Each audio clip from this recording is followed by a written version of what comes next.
بسم اللہ الرحمن الرحیم وبہ نستعین وہو خیر المعین وصلی اللہ علی سیدنا و نبینا محمد وآلہ الطاہرین۔ ربی شرح لی صدری ویسر لی امری واحلل عقدۃ من لسانی یفقہوا قولی۔ اما بعد، حضرات محترم، جیسا کہ سابقہ گفتگو میں ہم ماہ رمضان المبارک کے حوالے سے جو اللہ تبارک و تعالیٰ نے ہمیں ایک رہنمائی فرمائی ہے کہ یا ایھا الذین آمنوا کتب علیکم الصیام کما کتب علی الذین من قبلکم لعلکم تتقون، اس آیہ مبارکہ کو اگر ہم ایک باقاعدہ ایک روحانی کیمسٹری کی شکل میں ایک ایکویشن کے اندر منتقل کرتے ہیں تو اس میں 3 مراحل ہیں۔ پہلا مرحلہ ایمان کا ہے، دوسرا مرحلہ جو ہے وہ روزے کا ہے، اور تیسرا مرحلہ جو ہے جس پر یعنی انسان نے پہنچنا ہے، جہاں پر اللہ تعالیٰ ہمیں پہنچانا چاہتا ہے، وہ منزل تقویٰ ہے۔ ہم ابھی بات کر رہے تھے اس چیز کے لیے کہ ایمان جو ہے، کیونکہ یہ بنیادی اس کا ایک بیسک فیکٹر ہے، میں اس پہ عرض کر چکا ہوں کہ ایمان اور تقویٰ یہ انسانی زندگی کے 2 مائل سٹونز ایسے ہیں کہ ان کے بارے میں ہر وقت انسان کو متوجہ رہنا چاہیے، اور کسی مرحلے پر بھی اس سے غافل نہیں ہونا چاہیے، کیونکہ اگر ایمان سے مراد ہے انسان، جیسے انسان کی جسمانی توانائی ہے، ایمان ایک روحانی توانائی کی ایک علامت، ایک طاقت ہے، انسانی یقین کی طاقت جو ہے، وہ چیز جو ہے اسے زندگی کے ہر مرحلے میں اسے یعنی کم از کم انسان کے پاس اتنا ایمان ہر وقت ہونا چاہیے کہ جس کی مدد سے انسان جو ہے وہ محرمات سے اجتناب کر سکے۔ جو نفس کی خواہشات جو ہے، اگر انسان کو کسی فعل حرام کی طرف دعوت دے رہی ہیں تو وہ اس یقین کی بدولت اس نفس کی خواہشات کا جو غلبہ ہے، جو حملہ ہے، اس کا مقابلہ کر سکے، اور جو واجبات کو ادائیگی کے لیے انسان کو جس توانائی کی ضرورت ہے اتنا ایمان انسان کے پاس سے ہر وقت ہونا چاہیے۔ یہ ایک لمبی تفصیل ہے، بہرحال فی الحال میں نے اجمالی طور پر آپ کی خدمت میں عرض کیا ہے۔ اور دوسری چیز جو میں نے عرض کی تھی وہ ہے کہ ایمان حاصل کرنے والی چیز ہے۔ ایمان حاصل بھی کرنا ایک مشکل کام ہے، اور پھر اس سے زیادہ مشکل کام ہے اس کو مینٹین کر کے رکھنا۔ تو اس واسطے یعنی ہماری جو بحث تھی کہ ہم ایمان حاصل کیسے کریں، کیونکہ سورہ حجرات کے اندر اللہ تعالیٰ نے ایک خطرے کی طرف اشارہ کیا ہے، وہ یہ ہے کہ کہا کہ ان سے کہو تم اسلام لائے، یعنی اللہ تعالیٰ ان کے نیت پر اس میں کوئی حملہ نہیں کیا گیا، بلکہ کہا کہ یہ لوگ جو ہیں اصل میں کم فہم لوگ ہیں، ان کو سمجھ نہیں ہے بات کی، یہ ایمان اسلام کو ایمان سمجھ رہے ہیں، اور کہا کہ ان سے کہو کہ ایمان ان کے قلوب میں ابھی داخل نہیں ہوا۔ اسلام کا تعلق اقرار باللسان کے ساتھ، انسان ایک نظریے کا زبانی طور پر اقرار کر لیتا ہے، لیکن ایمان جو ہے اس کا تعلق قلب انسان کے ساتھ ہے، اور اس کے لیے باقاعدہ طور پہ انسان کو امام صادق علیہ السلام کے فرمان کے مطابق اسے غور و فکر کرنا ہوتا ہے اللہ کی آیات میں۔ تو اللہ کی آیات میں غور و فکر کرنا جو ہے وہ بھی انسان نے اپنی مرضی سے نہیں کرنا، بلکہ اللہ تبارک و تعالیٰ نے اپنے کلام کے اندر رہنمائی فرمائی ہے۔ انسان نے ان آیات کو پیش نظر رکھنا ہوتا ہے جن آیات جو عقل انسان کی رہنمائی کرتی ہیں، اور پھر انسان نے نور عقل سے استفادہ کرتے ان آیات میں غور و فکر کرنا ہے، اور پھر اس کے بعد اللہ کی بارگاہ میں دعا کرنی ہے گریہ وزاری کے ساتھ کہ پروردگار عرفنی نفسہ کا، مجھے اپنی معرفت عطا فرما۔ انسان کا کام ہے کوشش کرنا، زحمت کرنا اللہ کے بتائے ہوئے طریق کے مطابق، لیکن اس کے بعد اس عمل کو قبول کرنا، اس کو نتیجہ خیز کرنا، اور اس نتیجے کو میرے لیے خیر و برکت کا موجب قرار دینا، یہ سب کام معاملے اللہ تعالیٰ کے ہاتھ میں ہیں۔ تو آج کی جو گفتگو ہے وہ یہ ہے کہ اللہ کی آیات کون سی ہیں، یہ ہم اگلی گفتگو میں بات کریں گے۔ ان میں غور و فکر کرنے کے کچھ آداب ہیں۔ ہر حکم جو ہے اس کے ایک حکم ہوتا ہے، ایک اس کی حکمت ہوتی ہے، اور تیسرا مرحلہ ہوتا ہے اس کے کچھ آداب ہوتے ہیں۔ امام صادق علیہ السلام نے جو فرمایا کہ اللہ کی آیات میں غور و فکر کیا جائے، یہ ایک حکم ہے۔ اب اس کی جو فلسفی ہے کہ بغیر غور و فکر کے انسان جو ہے وہ اس سے یعنی حقیقت اشیاء کے علم تک نہیں پہنچ سکتا، اس کی معرفت حاصل نہیں کر سکتا۔ تو غور و فکر ایک وسیلہ ہے، بذات ہی ہدف نہیں ہے۔ تو اس کے کچھ آداب ہیں۔ پہلا مرحلہ جو ہے، جو میں نے اس پر پہلے بھی گزارشات پیش کی، کہ انسانی زندگی کا جو ایولیوشن پروسیس ہے، اس کے 2 مرحلے جو کلمے کے اندر لکھے ہوئے ہیں۔ پہلا مرحلہ ہوتا ہے لا الہ کرنا، جو نیگیٹو ایلیمنٹس ہیں ان سے انسان نے اپنے آپ کو دور کرنا ہوتا ہے، ان سے رابطہ ختم کرنا ہوتا ہے۔ اس چیز الا اللہ، جو مطلوبہ راستہ ہے جو یعنی انسان نے اس راستے کو عملی زندگی میں اختیار کرنا ہوتا ہے. یہ ایک میں نے اجمالی طور پر ایک چیز آپ کی خدمت میں عرض کر دی. اب یہ غور و فکر کرنا ہے، اس کے اندر جو پہلی چیز انسان نے لا الہ کرنی ہے وہ یہ ہے کہ انسان نے اپنے آپ کو یعنی جو نیگیٹو ایلیمنٹس ہیں یعنی دو طرح کی چیز ہوتی ہے. ایک ہوتا ہے گناہوں کا شوق انسانی زندگی کے اندر ہوتا ہے. انسان عملی زندگی میں بھی گناہ نہیں کرتا لیکن اس کے اندر ایک شوق پایا جاتا ہے، ایک اس گناہ کی طرف میلان پایا جاتا ہے. یہ ایک چیز ہوتی ہے. اور دوسرا ہے کہ انسان عملی زندگی کے اندر اس گناہ کا اس شوق کے نتیجے میں انسان یعنی نفس کی خواہشات کا ارادے پر غلبہ ہو جاتا ہے اور انسان اس گناہ کو عملی طور پہ اس کا ارتکاب کرتا ہے. یہ دونوں چیزیں ہی جو ہیں یہ انسانی زندگی کے اندر انسان نے اپنے آپ کو اس سے بچانا ہے، کیونکہ اس چیز کے اثرات امیر المومنین فرماتے ہیں کہ ذہنی زنا کرنے والا آدمی یعنی ذہن ابھی اس نے عملی طور پر اس کا ارتکاب نہیں کیا لیکن ذہن کے اندر وہ اپنے فاسد خیالات جو ہیں ان کو گھماتا ہے اور اس سے وہ لذت حاصل کرتا ہے. امام فرماتے ہیں اس آدمی کی مثال اس یعنی کمرے کی مانند ہے جس کے اندر آگ لگی ہوئی ہے لیکن ابھی وہ شعلہ ور نہیں ہوئی. یعنی ایک انسان ہے وہ اس گناہ کو برا نہیں سمجھتا، ذہنی طور پر اس گناہ کو یاد کرتا ہے، اس سے لذت حاصل کرتا ہے، لیکن وہ چیز جو ہے وہ چیز انسانی زندگی کے لیے ایک انتہائی نقصان دہ. فرمایا اس یعنی آگ کی مانند ہے جو لگی ہوئی کمرے کے اندر لیکن ابھی شعلہ ور نہیں ہوئی، شعلوں میں تبدیل نہیں ہوئی. کوئی ہوا کا جھونکا آئے گا اور اس کو وہ شعلوں میں تبدیل کر دے گا. وہ جو انسان ہے وہ یہ ہے کہ بعض اوقات انسان جو ہے اس کو وہ ذہنی طور پر اس کے کیفیت کو اچھا سمجھ رہا ہوتا ہے، اس سے لذت بھی حاصل کرتا ہے لیکن یعنی امکانات نہ ہونے کی وجہ سے انسان جو ہے اس کا عملی طور پہ ارتکاب نہیں کر. یہ چیز جو ہے اس مرحلے میں انسانی زندگی کے لیے بہت ہی خطرناک چیز ہے انسان کو، کہ انسان جو ہے وہ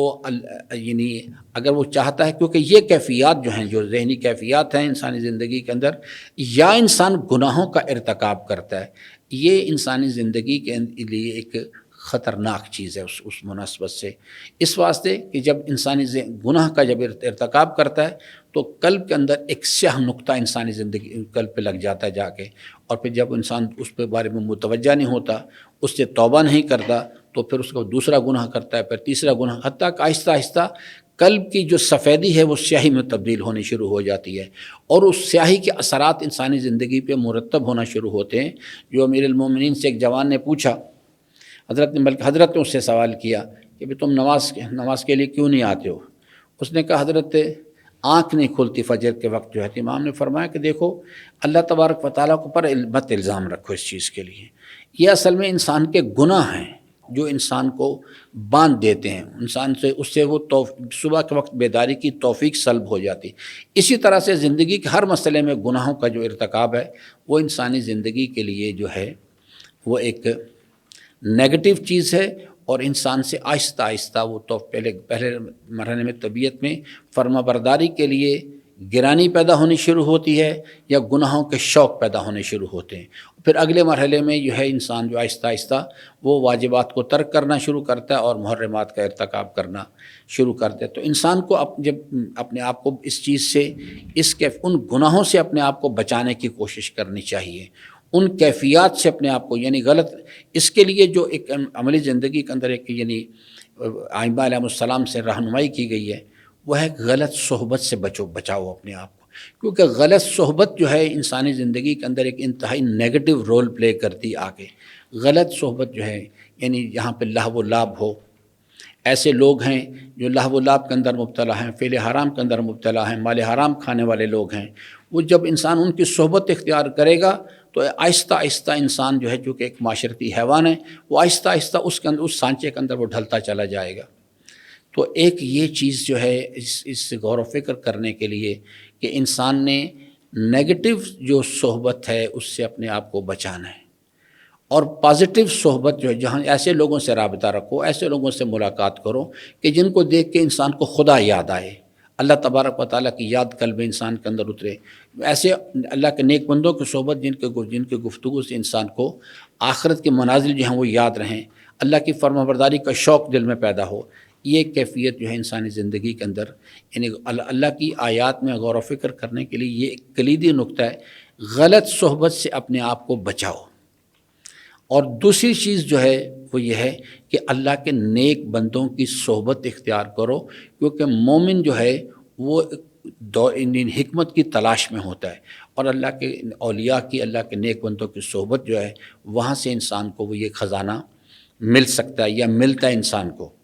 دوسری چیز جو ہے جو انسانی زندگی کے لیے ائمہ علیہ السلام نے اس پہ یہ رہنمائی کی، وہ ہے کہ خاموشی، فرمایا خاموشی یعنی اختیار کرنا ایک عبادت ہے، ایسی خاموشی جس میں غور و فکر پایا جاتا ہو۔ ایک احمقانہ خاموشی جس کے اندر انسان فقط خاموش بیٹھا رہے لیکن اللہ کی آیات میں غور و فکر نہ کرے، وہ عمل جو ہے وہ انسانی زندگی کے لیے سود مند نہیں۔ ایک ایسی خاموشی جس طرح سے حضور سرور کائنات سلام اللہ علیہ کی حیات مبارکہ میں حضرت غار حرا پہ تشریف لے جاتے تھے، یا جو اعتکاف کی ایکسرسائز ہے وہ بھی خالصتاً ایک کنسنٹریشن کی ایکسرسائز ہے، غور و فکر کرنے کی ایکسرسائز ہے اس چیز کے لیے۔ یہ جو بالعموم آج کل ہمارے ہاں کانسیپٹ ہے کہ جناب جو اعتکاف کی جو یعنی ایکسرسائز کی جاتی ہے ماہ رمضان المبارک میں، لوگ اس کے اندر مختلف قسم کے لیکچرز کا اہتمام کرتے ہیں، یا مختلف قسم کی گیدرنگز ہوتی ہیں، یا لوگ بیٹھ کے آپس میں گپ شپ کرتے ہیں۔ یہ عزیزان بنیادی طور پہ یعنی گپ شپ کرنے کی یا گیدرنگز کرنے کی یا لیکچرز کی ایکسرسائز نہیں، یہ اللہ کی آیات میں خالصتاً دو چیزیں، اللہ کی آیات میں غور و فکر کرنا اور اللہ کے ساتھ راز و نیاز کرنا۔ یہ بنیادی طور پہ جو اعتکاف کی ایکسرسائز ہے اس کا مرکزی نقطہ یہ چیز ہے۔ تو ایسی خاموشی جو ہے جو کہ جس کے اندر غور و فکر پایا جاتا ہو وہ عبادت ہوا کرتی ہے۔ اور کن آیات میں غور و فکر کرنا ہے؟ یہ کائنات اللہ تعالیٰ کی عظمت و جلال کی نشانیوں سے بھری پڑی ہے، اس پر ہم انشاءاللہ آنے والے وقت میں بات کریں گے۔ اور یہ چیز جو ہے یہ چیز نہیں کہ یہ ماہ رمضان المبارک میں صرف غور و فکر کریں، یہ کیونکہ یعنی میں نے عرض کیا تھا ایمان حاصل کرنے والی چیز ہے، اور اس کو یعنی ایک کنزیومیبل آئٹم ہے، جیسے موبائل کی بیٹری یعنی آپ چارج کرتے ہیں پھر وہ جب استعمال کرتے ہیں کنزیوم ہوتی ہے، ایمان کی بیٹری کو بھی روزانہ چارج کرنا ہوتا ہے، دن میں کئی مرتبہ چارج کرنا ہوتا ہے تاکہ وہ اس کا لیول جو ہے اس کا وہ کم از کم برقرار رہ سکے۔ اور پھر اس چیز کے لیے جب انسان اسے استعمال کرتا ہے تو اس کو ریگولرلی ریچارج کرنا ہوتا ہے۔ اس ریچارج کرنے کے بھی باقاعدہ طور پہ اپنے آداب ہیں، اپنی شرائط ہیں اس چیز کے لیے۔ تو اللہ کی آیات جو ہیں وہ قرآن کریم رہنمائی کرے گا کن آیات میں غور و فکر کرنا ہے، لیکن اس کے لیے انسانی زندگی کے اندر اس نے پہلے لا الہ کرنا ہے، غلط صحبت سے اپنے آپ کو بچانا ہے، زبان کے غلط استعمال سے بچانا ہے تاکہ روح انسان کی پاکیزگی برقرار رہے، اور اللہ کی فرما برداری، اللہ کے فرما بردار بندوں کے محافل کے اندر یعنی صحبت اختیار کرنی ہے تاکہ انسان کے اندر اللہ کی فرما برداری کا شوق پیدا ہو سکے اس چیز کے لیے۔ اور دوسرے جو میں نے عرض کیا کہ خاموشی ایک عبادت ہے، لیکن ایسی خاموشی جس کے اندر غور و فکر کرنا جو ہے وہ پایا جاتا ہو، اور غور و فکر بھی اپنی مرضی سے نہیں کرنا بلکہ وہ راستہ جو اللہ تبارک و تعالیٰ نے بیان فرمایا ہے۔ اور اس کے لیے حضرت مولا امام صادق علیہ السلام کا جو فرمان گرامی ایک بہترین چیز ہے، فرمایا کہ اللہ کی معرفت کے چار نکات ہیں۔ سب سے پہلی چیز کہ اللہ ہے، یہ انسان جو ہے اس چیز کو اپنی نور عقل کو صحیح اگر استعمال کرے تو انسان اس بات کو صحیح طور سمجھ سکتا ہے کہ ان اشیاء کا وجود بتا رہا ہے، اس کائنات کے اندر اتنی بے تحاشا اشیاء، ان کا وجود بتا رہا ہے کہ ان کا بہرحال دکھائی تو نہیں دیتا وہ، لیکن بہرحال ان اشیاء کا وجود بتا رہا ہے کوئی نہ کوئی پیدا کرنے والا تو ہے۔ اس کے بعد ان اشیاء کے اندر پائے جانے والے کمالات بتا رہے ہیں کہ جس ذات نے بھی ان اشیاء کو وجود بخشا ہے وہ کوئی منبع کمال ذات ہے۔ اور تیسری چیز یہ کہ ان اشیاء کے مابین جو ہے ہم آہنگی بتا رہی ہے اور عدم فساد بتا رہا ہے کہ اس کائنات کا بنانے والا بھی کوئی ایک ہے اور چلانے والا بھی کوئی ایک ہے۔ فرمایا یہاں تک تو انسان سمجھ سکتا ہے بات کو، لیکن چوتھا مرحلہ ہے، فرمایا اس سوال پر کبھی بھی غور و فکر نہ کرو اس چیز کے لیے کہ ماہیت پروردگار کیا چیز ہے، کیونکہ اللہ تعالیٰ نے اپنے مخلوق کی عقلوں کو اس نہج پر خلق ہی نہیں کیا کہ وہ غور و فکر کر کے اس کی ماہیت کا ادراک حاصل کریں، اس کا احاطہ کر لیں، کیونکہ اللہ تعالیٰ کی ذات لا محدود ہے اس چیز کے لیے۔ تو اس واسطے یعنی اللہ کی آیات میں غور و فکر، کن آیات میں غور و فکر کرنا ہے اور کس پہلو پہ غور و فکر کرنا ہے، یہ بھی انشاءاللہ اگلی گفتگو میں اس مسئلے پر ہم بات کریں گے، تاکہ انسان جو ہے صحیح طور پر غور و فکر کی ایکسرسائز کو اپنی عملی زندگی میں اختیار کر سکے۔ اور یہ جو یعنی غور و فکر کرنے کی ایکسرسائز ہے، یہ بھی میں منابع پر بھی انشاءاللہ بات کروں گا کہ کن منابع کو انسان استعمال کرے، اور یہ بھی روزانہ کی بنیاد پر کم از کم 5 منٹ 7 منٹ قرآن کریم پڑھا کریں، اور قرآن کریم کی آیات کے اندر غور و فکر کرنے کی کوشش کریں۔ وہ عقل انسان کی رہنمائی کریں گے۔ فلا ينظرون الى الابل كيف خلقت والى السماء كيف رفعت۔ یہ اصل میں عقل انسان کو رہنمائی کی جا رہی کہ اس پہلو پہ غور و فکر کرو۔ یا سورہ یاسین کے اندر ہے، سورہ واقعہ کے اندر ہے، بہت ساری آیات ہیں، اس پر ہم انشاءاللہ آنے والے وقت میں بات کریں گے۔ اللہ تعالیٰ سے امیدوار ہوں کہ اللہ تبارک و تعالیٰ ہم سب کو اپنی رضا کی راہیں جو ہیں ان کو شناخت کرنے اور ان پر عمل پیرا ہونے کی توفیق عطا فرمائے۔ السلام علیکم ورحمۃ اللہ وبرکاتہ۔